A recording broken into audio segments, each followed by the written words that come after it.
तस्मै श्री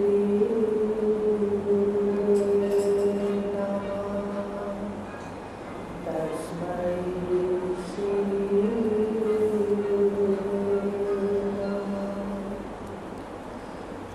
कल ब्रह्म प्रकाश का 32 श्लोक के बाद किया था कि ब्रह्म प्रकाश ईश्वर माया उपाधि सहित परमात्मा ब्रह्म प्रकाश को ईश्वर कहा। ईश्वर साकार को कहा है और साकार के जितने भी ये चारों खानियों के सिर हैं इनका रूप पकड़ा है सहस्त्र शीर्षा, माने जितने भी रूप है ये सारे उस सहस्त्र जो आकार है ये सारे उसी का ही एक सिर मिला के एक सिर है, माने सारे सिरों में वही, सारे आकारों में वही है। इसलिए उसके पैर सहस्त्र हो गए, आंखें सहस्त्र हो गए। तो ये समष्टि का जो विस्तार है इसको प्रत्यक्ष कहा है। गीता में विराट रूप में भी प्रत्यक्ष कहा है 11वें अध्याय में, पर हम अजीबी तरह से परमात्मा को अज्ञान में चाहते हैं, हम गहराई से नहीं विचार करते। गीता में अब विचार करें तो साफ लगता है कि जो सामने प्रत्यक्ष सृष्टि है, ब्रह्मांड है, इसको कहा है ईश्वर का साकार रूप सगुण ब्रह्म, इसको सगुण ब्रह्म भी कहा है और प्रकाश स्वरूप को निर्गुण ब्रह्म कहा है। तो ये अपने उन्होंने कहा ये जो सारे व्याप्त है सभी दिशाओं में, कण कण में व्याप्त है, पर आंखें होते हुए भी, चर्म चक्षु होते हुए भी ये दिखाई नहीं देता। इन दोनों आंखों से दिखाई नहीं देता। एक नेत्र, दिव्य नेत्र जो गुरुदेव की तरफ से दिया जाता है उससे साक्षात होता है प्रत्यक्ष बिल्कुल, लेकिन हम जानते नहीं। बैठा सामने है तो कहा सारी दिशा में भरपूर समाया है, पर हमारी 2 आंखें होने पर भी सतगुरु की दिव्य दृष्टि नहीं है तो हमें दिखाई नहीं देता। कोई निगुरा व्यक्ति तत्व जानने वाला, गुरु तो सब लगभग आजकल कलयुग में है, पर सतगुरु वे हैं तो तीसरे नेत्र से दिखेगा। ब्रह्म प्रकाश का जानना ही मुक्ति का द्वार है। ये जो ज्ञान है ले रहे हो इसको यहाँ संतोष नहीं करना, ये तो ज्ञान परमात्मा को मिलने का एक द्वार है, लेकिन द्वार के अंदर, घर के अंदर जाना पड़ेगा। ये जो ब्रह्मांड है सामने रूप दिख रहा है, हमने नाम रखे हैं, इसको जानना, इसका ज्ञान लेना, परमात्मा का ज्ञान लेना, लोगों का ज्ञान लेना, देवताओं का ज्ञान लेना, ये तो उसको जानने का एक कदम है, घर दरवाजा है। इसके अंदर से अपने को जाकर के उस आधार को साक्षात देखना, आधार दृष्टि दे रहे हैं गुरुदेव। और पहले हमारी आकार दृष्टि, अज्ञान में आकार दृष्टि और परमार्थ के अंदर जानने में आधार दृष्टि। इसलिए कहा था कि अब इसी दृष्टि को लेना है और सारे गुण अपनाने हैं जो शम दम उपरति प्रतीक्षा श्रद्धा समाधान श्रवण मनन निधिध्यासन, ये सारे हमने अपनाने हैं, सिर्फ पढ़ के इनको रखना नहीं है। तभी हमारे पहले तो जन्म बदलेंगे, पाप की ओर से हटकर पुण्य की ओर रास्ता होगा, फिर पाप और पुण्य को उपराम होकर के अपने स्वरूप में बैठेंगे सहज अवस्था के अंदर, तब मुक्ति है। मुक्ति जीते जी है।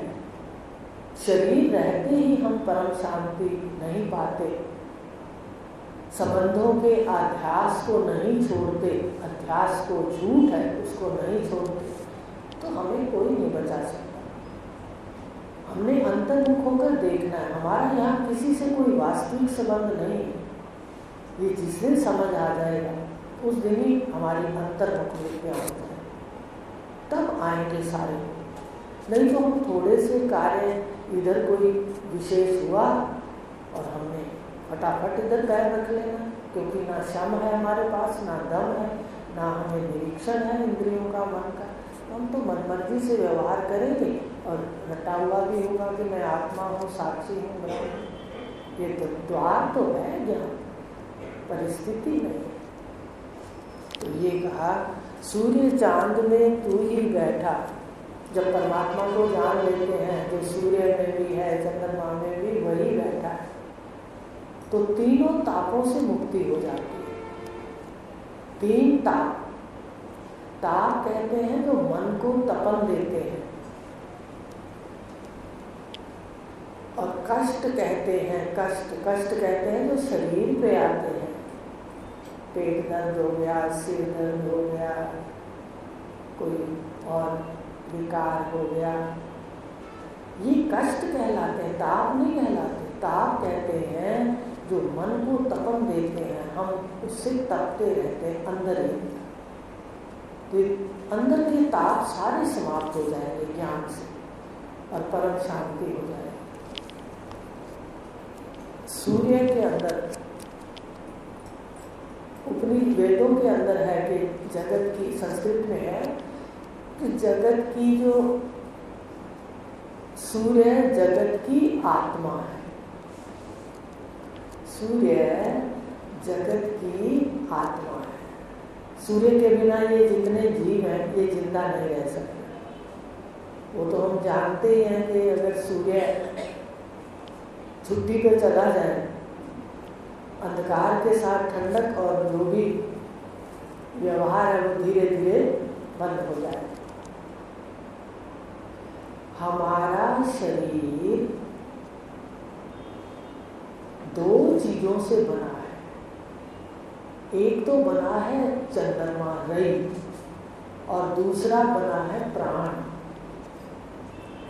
रई और प्राण, रई कहते हैं जो शरीर के अंदर तप सप्त धातु है। हमारे शरीर के अंदर 2 चीजें लगी हैं, हम ध्यान दें। अगर इन 2 की पुष्टि करते रहेंगे तो शरीर स्वस्थ रहेगा, और 2 में एक की भी कमी हो गई तो शरीर स्वस्थ नहीं रहेगा। यहाँ सूर्य चांद की बात आई है तो बताते हैं कि कैसे सारे विश्व की आत्मा सूर्य है। सूर्य प्राण देता है इस शरीर में, और रई चंद्रमा, रई 7 धातु जो है, 7 धातु हमारे शरीर के अंदर है, वो चंद्रमा से पुष्ट होती है।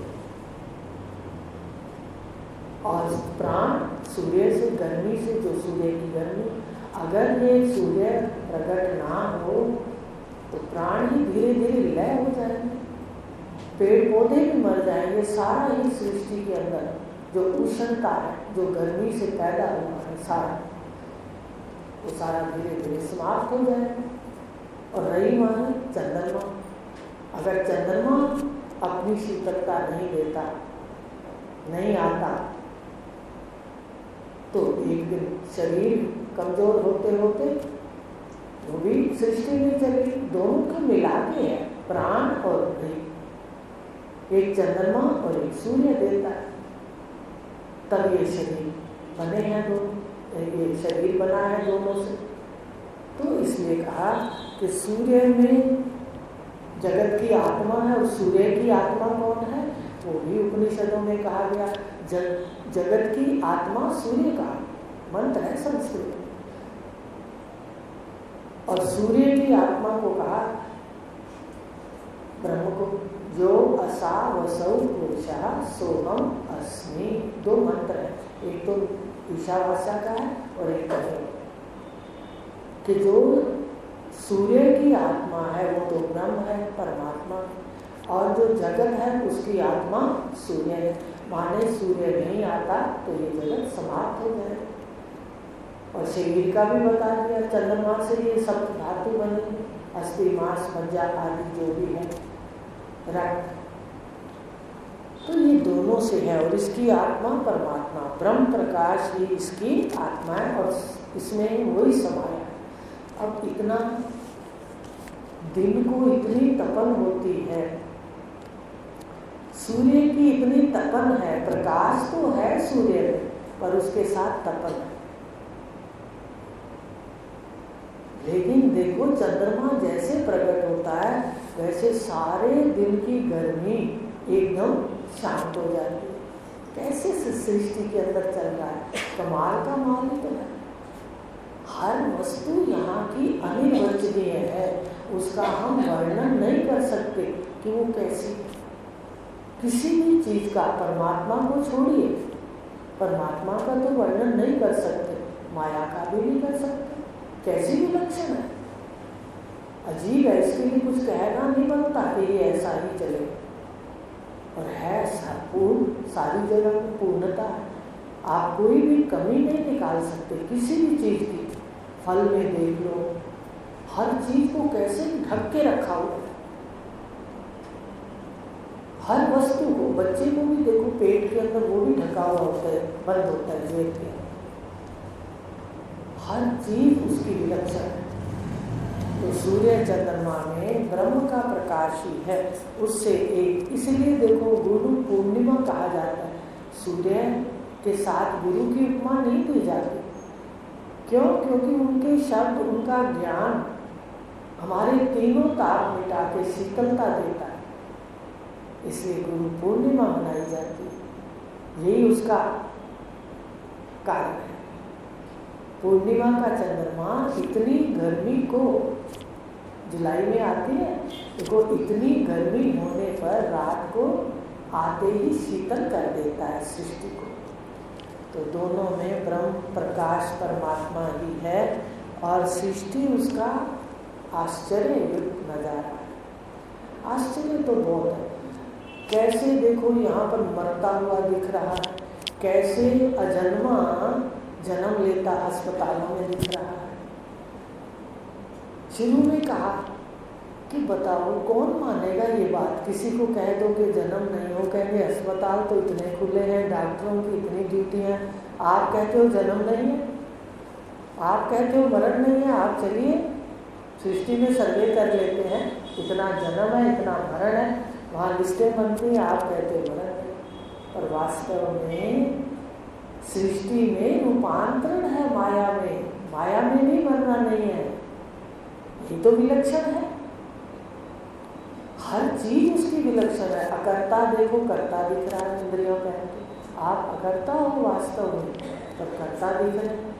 अजन्मा जन्मता हुआ दिख रहा है, अमर स्वरूप मरता हुआ दिख रहा है। खुद कहता है मैं मरता हूँ, तो फिर कहता है मैं जा रहा हूँ। अच्छा, कई तो कह जाते हैं नमस्ते नमस्ते, तो बताइए है ना दोगला, इसको समझ ही नहीं आती कि मरना है कि जाना है वैसे बड़ा आश्चर्य। ज्ञान के बिना कोई भी बात पता नहीं चलती, सारा कुछ हमारे सामने घटता है। सभी बताओ, सबके सामने घटता है। कह भी रहा है मैं मरूंगा और कह भी रहा है मैं जाऊंगा, पर हमें कभी मनन नहीं हुआ। इसलिए सत्य की ओर लौटे हैं तो अपने सत्य में प्रतिष्ठित हो जाओ, झूठ को धीरे धीरे झाड़ दो। तो कहा सृष्टि तेरा अजब नजारा है, कमाल का माल। देखो जिसका दर्शन नहीं हो सकता, अदृश्य होते हुए भी दृष्टा सदा दिखता है।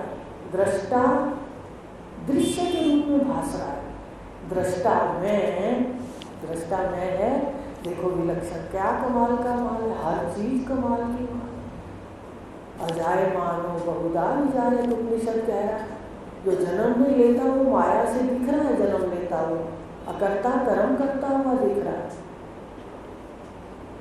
और दृष्टा दृश्य के रूप में दिख रहा है। बताइए, मैं दृश्य है। अब हमें समझ आ गई कि मैं कभी नहीं दिखता। पर कौन कहता है ज्ञान में मैं नहीं दिखता? दिख तो रहा हूँ आपको, और कैसे दिखूंगा अगर किसी को कहो। और ये कह दो ना, क्या तुम्हें पता है तुम किसके पुत्र हो? भगवान ने गीता के अंदर साफ कह दिया, प्रकृति माँ है और मैं बीजदाता पिता कहा। पर कोई एक भी गीता हाथ में है, भगवान हाथ में है, कोई भगवान की वाणी नहीं सुनता, कोई नहीं जानता जो तत्वज्ञ पुरुष के भेंटे बिना, कोई नहीं जानता ये बात। दृष्टा दृश्य के रूप में भास रहा है, यही तो विलक्षण है, यही तो कमाल है कुछ और दिखता कुछ। और वास्तव में वो अचल है स्वरूप, अचल ही चलता हुआ भास रहा है। आप बताइए, स्वप्न में आप घर में बिल्कुल पड़े, चारपाई पर आपका वो शरीर पड़ा है, कैसे प्रकाश स्वरूप आप दिल्ली बॉम्बे एक और शरीर पहन लेते और घूम फिर आते। अब समझ आ रही है कि कैसे विलक्षण है, अचल भी चलता हुआ दिख रहा है, हर वस्तु यहाँ की विलक्षण। इसलिए आनंद लो, कम ज्यादा कभी मत देखो, और यहाँ आने पे वो भी कभी खत्म हो जाएगी। कम ज्यादा क्या, अपने जो है उसको बड़ा सुंदर यात्रा के अंदर प्रयोग करो और शम आदि को पा सको। परम शांति जरूरी है, नहीं तो बीमारियां पहले लग जाती हैं, आयु से भी पहले। ये सबसे बड़ा नुकसान है। और शास्त्र बड़े बड़े, आयुर्वेद बार बार कहता है वही इस तरह से गुस्सा भी ना करो, खान पान का भी ख्याल करो, शरीर से ज्यादा धन को महत्व तो ना दे। पहला सुख निरोगी कारण। एक बात बताओ, हम पढ़ते आ रहे हैं हेल्थ इज वेल्थ, कहीं यहाँ पढ़ा है वेल्थ इज हेल्थ? पढ़ा है कहीं पर? किसी ने पढ़ा हो हेल्थ इज वेल्थ? देखो कैसे कहा। तो आपको बार बार इसलिए बात करते हैं कि मनोवृत्तियां हमारी संकीर्ण है, ब्रह्मा जी कह रहे हैं। तो आपको समझाया कि आपको प्रारब्ध के निश्चय हो जाए कि जो बच्चों के लिए बचना है उनका प्रारब्ध है, वो तो अवश्य ही बचेगा। मैं इसको पहले महत्व दूँ। इसके बाद क्यों महत्व दूँ? कि आत्मा का ज्ञान, सत्य का ज्ञान शरीर रहते होगा, इसलिए शरीर का पूरा ध्यान रखें। इसको हित और मित भूख वो खिलाइए जो इसको कष्ट ना देता। तो इसलिए कहा कि ये कमाल का माल है। सृष्टि कैसे हर चीज गुणों से है, हर चीज यहाँ एक नियम से बंधी है। सारी सृष्टि में नीति है, सारी सृष्टि में नीति है। पशुओं में भी नीति है। कहते हैं पशु तो पशु हैं, पशु का नाम सुनते हम एक नाक सकोड़ लेते हैं, हाँ भाई पशु। पर पशु मनन करें तो आज से ज्यादा अपने वर्ण धर्म के अनुसार कर्म करते हैं, नीति में रहते हैं। कितनी बार बता दी कि गाय कभी मांस नहीं खाती, कितना उसके सामने रखते, और सिंही कभी घास नहीं खाती। हमें पता तो है ना सिंही है, हमें खाए, हमें पता तो है कि बैल है, पशु है हमारे। पर इस इंसान के अंदर जो सबसे सियाना है, सबसे सुंदर बुद्धि मिली है, इसने तो वासनाओं के कारण कितना अनीति को अपना लिया। आज अखबारें देखते हैं, कुछ देखते हैं तो रोंगटे खड़े हो जाते हैं। इसकी कोई नीति नहीं है अज्ञानी आदमी। ध्यान से देखो, सारा वर्ण धर्म के अनुसार चल रहा है। अगर इसको कह दो भाई तू पशु है, तो बताओ आपका क्या हाल करेगा, कह के देख लो किसी को। पर अगर मनन करें तो देखो ये अनीति से भी नीचे तक भी काम करता है। और इतनी सुंदर बुद्धियाँ, इतना पैसा कमाने की बुद्धि है, वो कोई साधारण बुद्धि नहीं होती। पर किसमें लगा दी? इसमें दूसरे कार्य के। जगत को सत्य समझना ही सबसे बड़ा भूल और सबसे बड़ा पाप। इससे पाप होने शुरू हो जाते। तो कहा सृष्टि कमाल की है, सत्य क्या है और दिखता क्या है। चेतन अजर अमर अद्वय ब्रह्म प्रकाश सुख भगवान ने गीता के शायद 14वें अध्याय के अंदर कहा है कि अखंड सुख का स्थान मैं ही हूँ, ये जानना। मानना नहीं कहा भाई, मान लोगे तो कोई लाभ नहीं होगा। आप मान लोगे कि भगवान सुखों का अखंड स्थान है, आप मूर्ति पूजा करोगे, थोड़ी देर शांति आएगी, फिर वैसे के वैसे कोई पूजा कर लो। आप घूम घूम कर देखो, हर जगह हम और एक अभ्यास ले लेते हैं। हमारे गुरु बहुत श्रेष्ठ है भाई। गुरु तो सभी स्थान पर जो बैठे हैं, वास्तविक गुरु, वो जो सत्य स्वरूप गुरु हैं, अधूरे गुरु भी है। गुरु नानक देव जी ने लिखा तो सारे सत्य स्वरूप जितने बैठे वो महान है। हम क्या हैं, हमें ये देखना हमने क्या लिया। उनका अभ्यास लेके हमारे कर्म नहीं सुधरेंगे। तो कहा अचेतन जो सारी सृष्टि में बैठा है, ये चेतन है, ज्ञान स्वरूप है। सारी सृष्टि ज्ञान स्वरूप है। चंद्रमा सूर्य देखो कैसे समय से आ रहे हैं, काल की गणना देखो। ज्योतिषी इसी को देख कर के तो बताते हैं मावस कब है, पूर्णमासी कब है। इतना ब्रह्मांड नियम से चलता है कि ज्योतिषी भविष्यवाणियां करते हैं। तो कहा चेतन है परमात्मा प्रकाश स्वरूप, जो सूर्य चांद में है, आपका अहम है, हर कण में व्याप्त है, वो चेतन है, जन्म मरण से परे। अभी बता दिया कि जन्म है नहीं पर देखता है, जन्म मरण से परे है और अद्वय है। माने सारा विश्व आप ही आप है। अद्वय में भी ध्यान दो। अद्वय का मतलब वो एक नहीं है, अद्वय का मतलब उस जैसा दूसरा है। पर कैसा अद्वैत है? कहते जैसे मिर्च और उसका तीखापन एक अद्वितीय है। आप मिर्च को तीखेपन से अलग नहीं कर सकते, आप तीखेपन को मिर्च से अलग नहीं कर सकते। तीखापन अलग है तो वो मिर्च है ही नहीं। कई बार घर में सुनते हैं आज तो मिर्चें मीठी हैं, मुझे हंसी आ जाती, बोलती तो नहीं हूँ, कहेंगे सारा दिन ज्ञान ही देते क्या।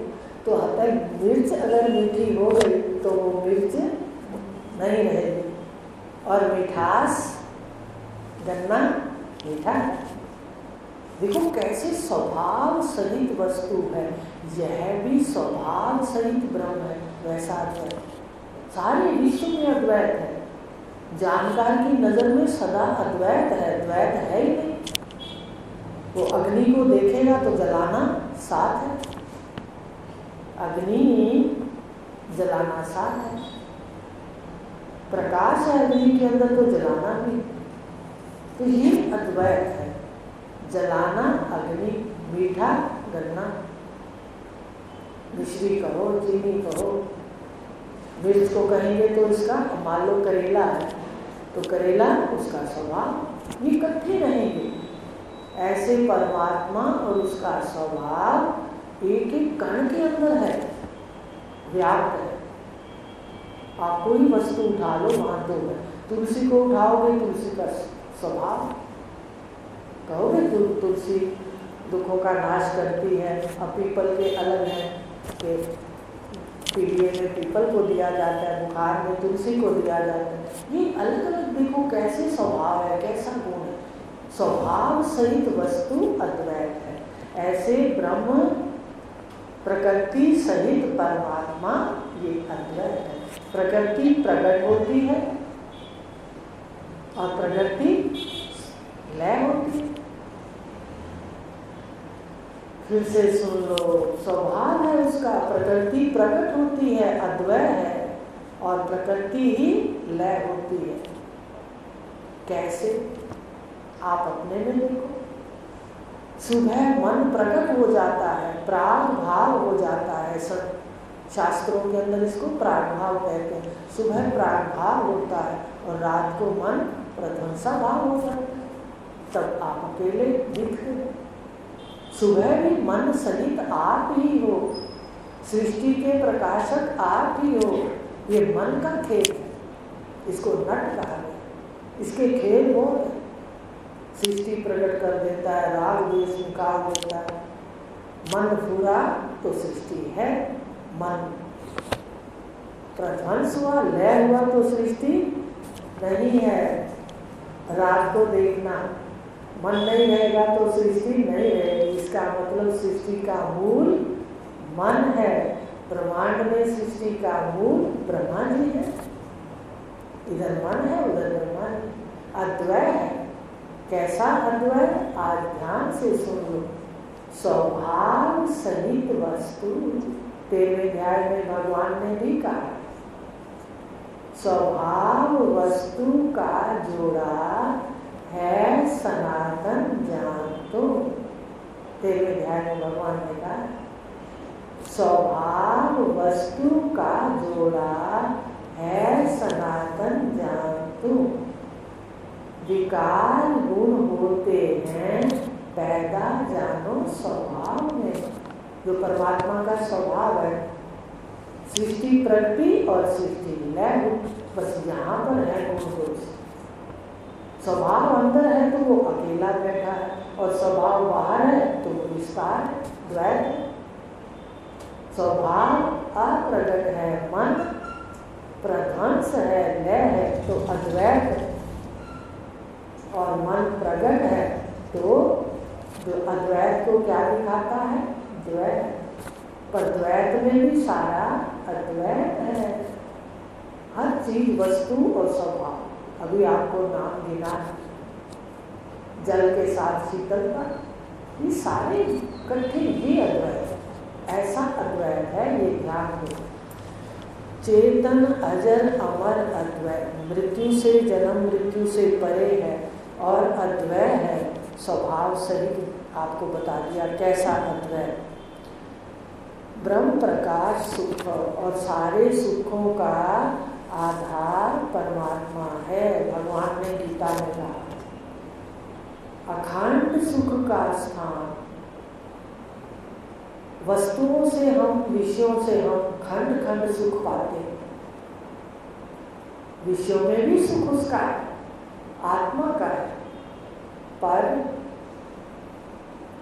विषयों में सुख आभास है, आत्मा का है, पर मिलावट वाला। पानी है तो सही, पर नींबू से मिला हुआ है, शिकंजी, कोका कोला, लिम्का, ये सारा मिला हुआ है। ये ब्रह्मांड में जितना भी है आनंद, ये मिलावट वाला है, मिला हुआ है। इसलिए इसको आनंदमय कोश तो कहते हैं, पर सुख तो कहते हैं, पर आनंद स्वरूप नहीं। क्योंकि जितनी भी वस्तुएं उनसे मिला के सुख है। कभी पुत्र से, कभी मकान से जो से आता है ना, वो नकली चीज है। मन से भी कह देते हैं, मन से भी तो सुख आता है, से आता है। जो मन से भी आता है ना, वो भी ध्यान से देखा करो, किसी से आता है, वो मिला है।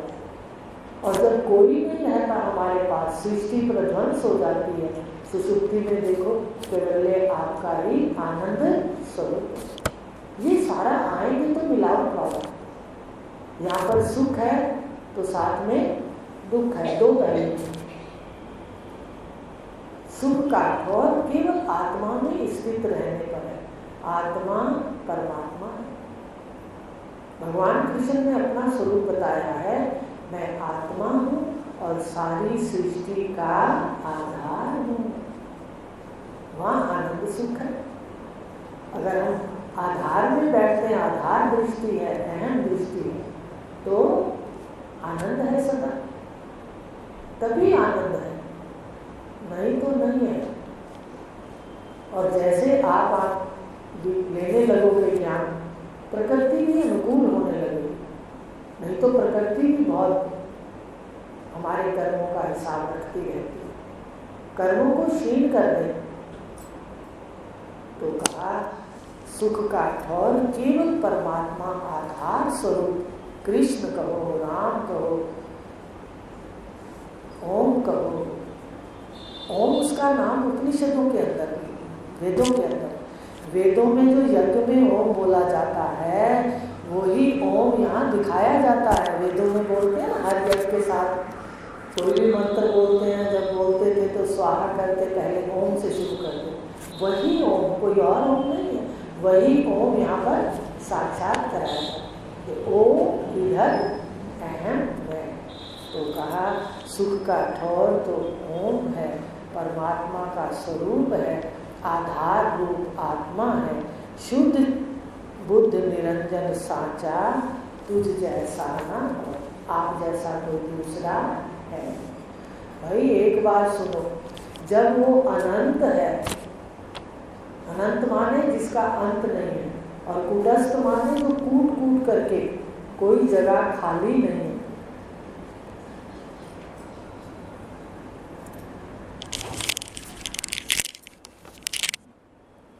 तो उस तरह से फिर वो कैसे भाई दूसरा होगा? तो कोई भी जगह खाली नहीं है उसके बिना। तो कूटस्थ है और फिर अनंत है। अनंत है तो अंत नहीं, तो दूसरा कैसे उसका शुरुआत हो? इसलिए वो आप ही आप है, माया सहित आप, शुद्ध बुद्ध। शुद्ध माने निर्मल है, और निर्मल को पाने के लिए पहले मन को निर्मल करना पड़ेगा। आपको बताया ना कि मन को देखना पड़ेगा और गहरा मनन करना पड़ेगा, और मुख्य ज्ञान पे आरूढ़ होना है, इस पे आरूढ़ होना है।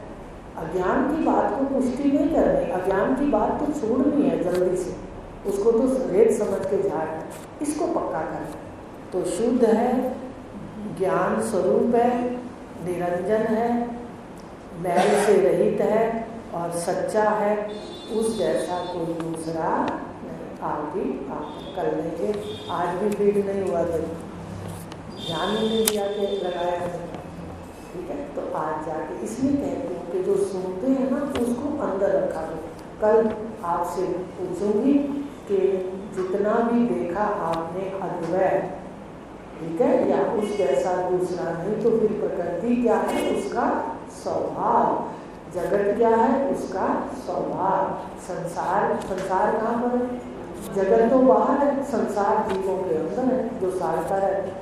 संसार और जगत दोनों परमात्मा का स्वभाव, स्वभाव सहित आप है, ऐसा जोड़ा है। उसके लिए आप उदाहरण देंगे कि अग्नि सहित जलाना, अग्नि जिसको कहेंगे तो जलाना प्रकाश का ही है, और जलाना भी साथ। अगर अपने मीठा कह देते हैं तो मिठास के साथ जो गन्ना है वो गन्ना रूप भी है और उसका मिठास भी है, चीनी भी है, मिश्री का रूप भी है और मिठास भी है। ये है अद्वैत, ऐसा है, उसको भिन्न नहीं कर सकते स्वभाव को। जैसे मिठास को मिश्री से भिन्न नहीं कर सकते, वो आप ही मिठास है, ऐसे परमात्मा को जगत से भिन्न नहीं कर सकते, वो आप ही आप, माया से आप। तो ये कल पूछूंगी। तो ये जो द्वैत आपने देखा, किसी का स्वभाव है सात्विक, किसी का राजसिक, किसी का तामसिक, ये भी बड़े रहस्य हैं। तमोगुण ना होता तो हमें वैराग नहीं हो सकता। तमोगुण जो है वो भी एक सृष्टि में अपना अच्छा कर्म कर जाता है, जिसको कहते हैं ना पाठ कर। तो तीनों गुणों को स्वभाव समझ के, इसको स्वभाव समझेंगे तो शांत रहेंगे, और ये कहेंगे कि मेरे को ऐसे कहा, मेरे से ऐसे किया, तो फिर समय का नाश है। कुछ भी नहीं है, फालतू बात है कि भाई उसको मनन करते, मनन भी ना होने मन के कोई बात। तो इसका प्रयास करना, गुण सही, स्वभाव सही देखना, पहले घर में देखना, ठीक है, बताना मत। और ये देखना सात्विक, राजसी और तामसी सारे घर में होते हैं, तभी लीला चलती है घर की। राम के साथ रावण नहीं है तो लीला कैसे है? रामलीला हो ही नहीं सकती। आप रावण को निकाल दो, रामलीला करके दिखा दो। तो आप घर में देखना, बताना मत, पर देखना कैसे लीला ईश्वर ने रची, पर है नहीं क्या, इतना ही लेंगे। ओ